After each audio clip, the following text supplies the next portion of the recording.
everyone. Welcome back to On My Way to School with me, Adam Peterson, the podcast. I'm so excited you are all here to have another little chat with me. No guest today, just sharing some tips, tricks, ideas that I have for you, some inspiration, some motivation, maybe an idea that you can take back to your classroom and really put into effect. Today's episode is sponsored by my good friends at ESGI Software. Now, if you're not using ESGI software for progress monitoring in your classroom, you need to check it out. You can try it right now for free for 60 days. If you head to esgisoftware.com, sign up for a free trial. There's no credit card required. Sign up for a free trial with the promo code APEDU. APEDU. It stands for Adam Peterson Education. APEDU. That'll get you 60 days for free. You get to try out their amazing progress monitoring software. It will save you over 400 hours a year when it comes to assessments, data collection. You get instant real-time data with zero pencil and paper tests. So check it out today if you want to save yourself some time and really get some meaningful data in your classroom, esgisoftware.com. Now, to get on to today's episode, we are going to talk about one thing that I have been preaching in all of my keynotes and seminars that I've been doing lately, and that's when I talk about individual kids in your classroom. Now, I know you might have 20, 21, 22, some classrooms have 28 kids, right?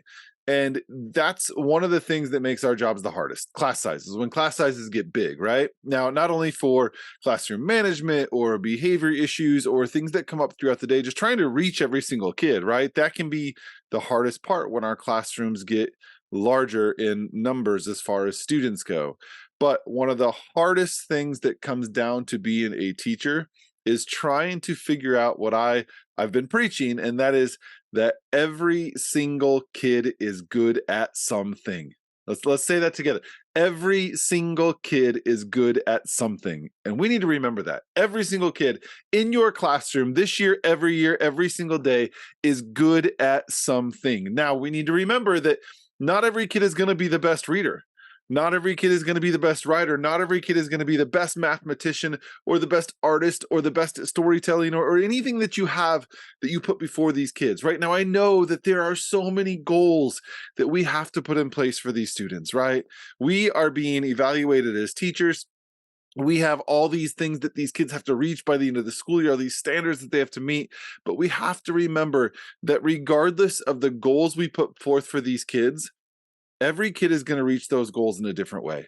That's what makes your job so hard, right? Every kid is going to take their own path to get to this end goal. But regardless of the path that they take to get to that end goal, we have to remember that every single kid is good at something. So when you head into your classroom today, tomorrow, the next day, whatever that may be, try your best to seek that out. Now, is that easy to do? No, it's not easy at all, right? Especially if you have a large class size. It's not easy to figure out the one thing that every single kid is good at. Now, kids are good at more than one thing. I get that. But every kid is good at something. Every kid is good at something, and we need to remember that. We need to figure out what that is, and we need to expose the hell out of it. That's your biggest job as a teacher. Expose what these kids are good at. Because when you do that and you find out their strengths, that is how you are going to target every single goal that they have to reach. And you can do it in the way that they learn best and that they can show you how they learn and what they've learned. So figure it out. I know that's hard. I'm giving you a challenge, but figure it out. Every kid is good at something. You figure out what that thing is and you expose it, highlight it, and use it to the best of your ability as a teacher to get the goals met with that child in your classroom. Thank you all for listening to me today. I hope you have the best day ever, and I'll catch you on the next episode.